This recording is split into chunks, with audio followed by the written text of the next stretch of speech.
Imagine an attack. Nobody can see. No gun appears. No explosion follows. No intruder enters the room.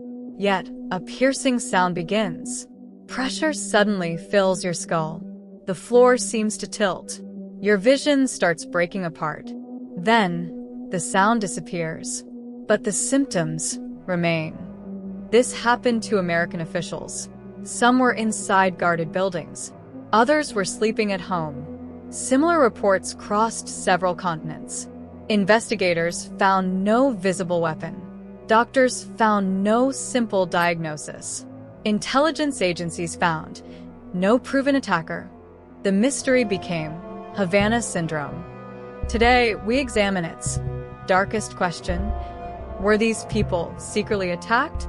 Or did something entirely different happen? The story begins in Havana.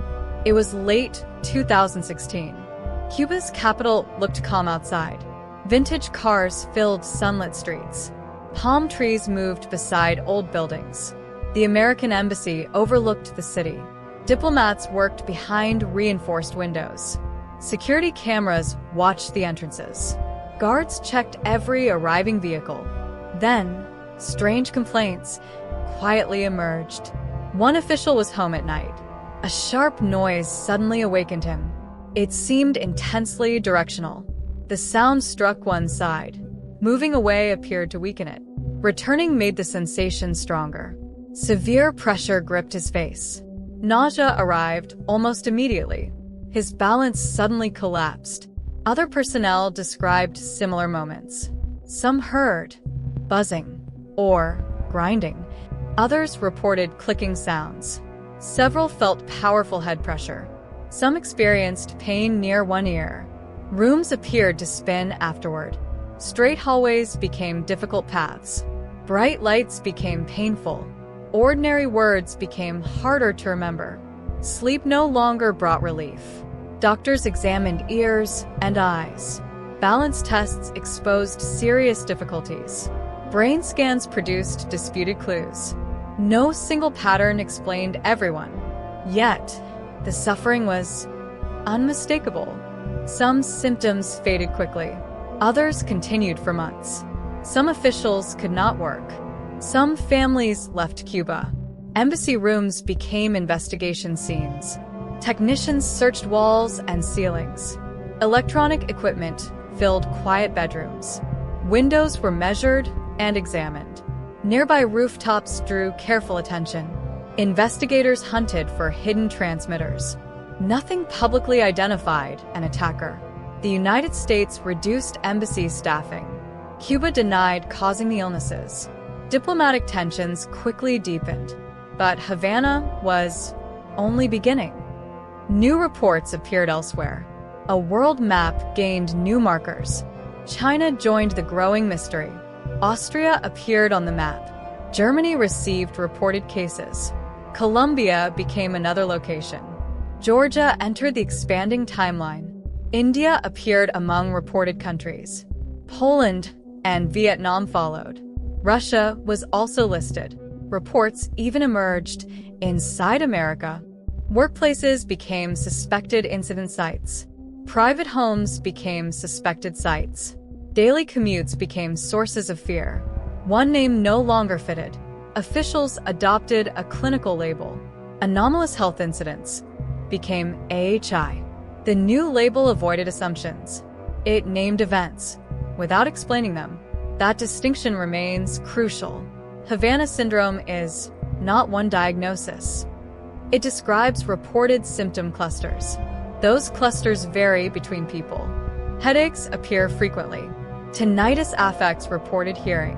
Vertigo destroys stable movement.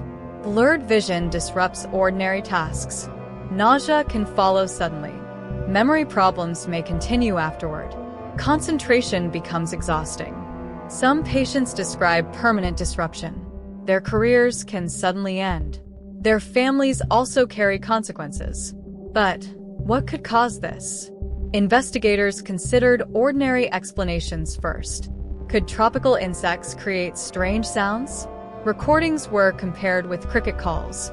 The similarities fueled public skepticism. But sound alone explains little. Could pesticide exposure cause symptoms? Havana used chemicals against mosquitoes. Researchers examined possible toxic exposure. No universal chemical link emerged. Could infections explain the illnesses? Zika circulated through the region. Medical teams considered infectious diseases. Again, one cause fitted poorly. Could stress produce physical symptoms? Embassy personnel worked under pressure. Rumors could amplify growing fear. Social effects might shape some reports. Yet, some episodes appeared sharply localized.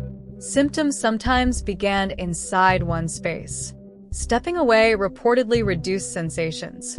That suggested something directional. A more disturbing theory emerged. Perhaps invisible energy crossed the room. Scientists examined pulsed radiofrequency energy. Radio waves surround modern life. Phones and routers use them. Most everyday exposure remains low. A weapon would work differently. It could release concentrated pulses. Those pulses might target biological tissue. The beam could cross windows. Hardware might hide inside vehicles. A small antenna could face buildings. Operators might remain far away.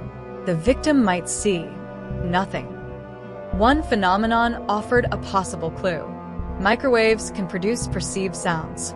Researchers call this microwave hearing. Energy rapidly warms tiny tissue regions. Minute expansion creates internal pressure waves. The brain interprets them as sound. No external speaker is required. But hearing sound proves nothing. It cannot identify a weapon. It cannot identify an operator. It cannot confirm deliberate targeting. In 2020, experts assessed possibilities. The national academies reviewed available evidence. Their report compared several mechanisms. Chemicals were considered. Infections were considered. Psychological factors were considered. Directed energy was considered. Pulsed radiofrequency energy seemed most plausible, especially for distinctive early symptoms. But the report remained cautious. Important evidence was missing. Patient records were incomplete. Exposure measurements did not exist. No device had been recovered. Therefore, every explanation remained uncertain. Another expert panel followed. Its findings appeared in 2022. Pulsed electromagnetic energy remained plausible. Focused ultrasound also remained possible. Again, plausibility was not proof. Meanwhile, intelligence officers searched globally. Analysts examined foreign weapons programs. Agents studied travel and surveillance. Case locations covered large maps. Timelines were compared repeatedly. Possible suspects were investigated. No public evidence closed the case. Then came a major reversal. In 2023, intelligence agencies spoke publicly. Most judged foreign involvement. Very unlikely. They found no global enemy campaign. They found no common attack pattern. Many cases had possible ordinary causes. Those included existing medical conditions. Environmental factors were also considered. Intelligence gaps still remained. Some victims felt publicly abandoned. Their injuries had changed everything. Yet, official suspicion was fading.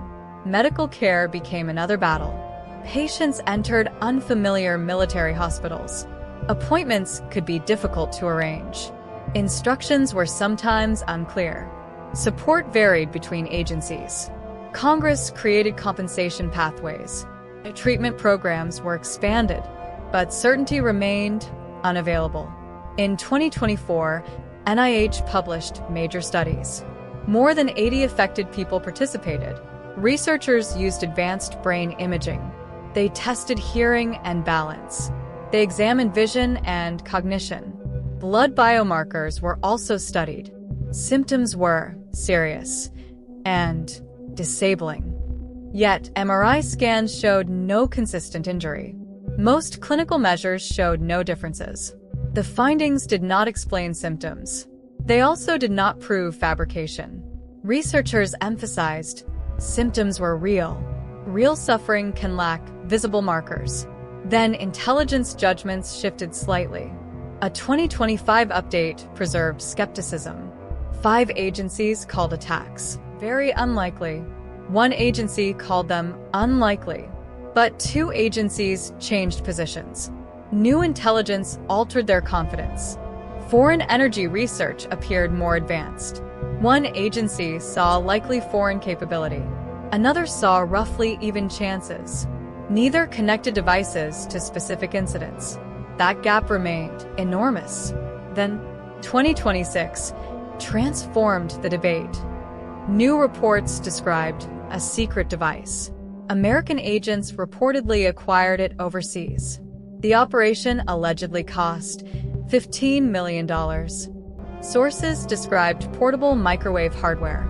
Its components reportedly had Russian links.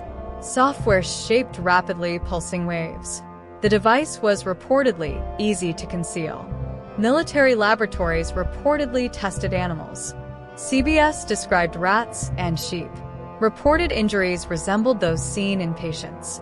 The Pentagon publicly declined detailed comment. The device remains publicly unverified. Still, its reported existence matters. It suggests such technology may exist. But capability does not prove responsibility. A knife cannot identify its attacker. Neither can an alleged weapon. Another report came from Norway. A scientist reportedly tested microwave equipment. He reportedly developed neurological symptoms. American officials examined the incident. That experiment proved no foreign attack, but it renewed biological plausibility. The political ground then shifted. Intelligence leaders supported withdrawing an assessment. In June, a House chairman announced recalls. 2 earlier assessments were reportedly withdrawn. A new review was promised. Years of certainty suddenly weakened. Yet the central evidence remains hidden. The reported device is classified. Test results remain classified. Surveillance videos remain classified. Case files remain heavily protected. Independent scientists cannot inspect everything. The public sees fragments. Victims live with the full consequences. So, what do we actually know? People reported sudden, severe symptoms. Many required long-term treatment. Similar incidents appeared across countries. No perpetrator has been publicly proven. No single medical pattern explains everyone. Pulsed energy remains scientifically plausible. Reported technology has strengthened that theory. But crucial links remain missing. Who operated any possible device? How were targets selected? Why were families sometimes affected? Why did incidents appear worldwide? Why did investigations reach different conclusions? Were unrelated illnesses grouped together? Were a few cases genuine attacks? Did fear multiply later reports? Or was a hidden campaign operating? Each answer creates another question. Havana Syndrome lives between 2 realities. The symptoms are real. The cause remains unresolved. Somewhere, classified evidence may hold answers. Somewhere, a device may remain hidden. Or investigators may be chasing shadows. Until evidence becomes public, uncertainty survives. And invisible threats remain terrifying. Because you cannot escape what's unseen. This case still has no answer.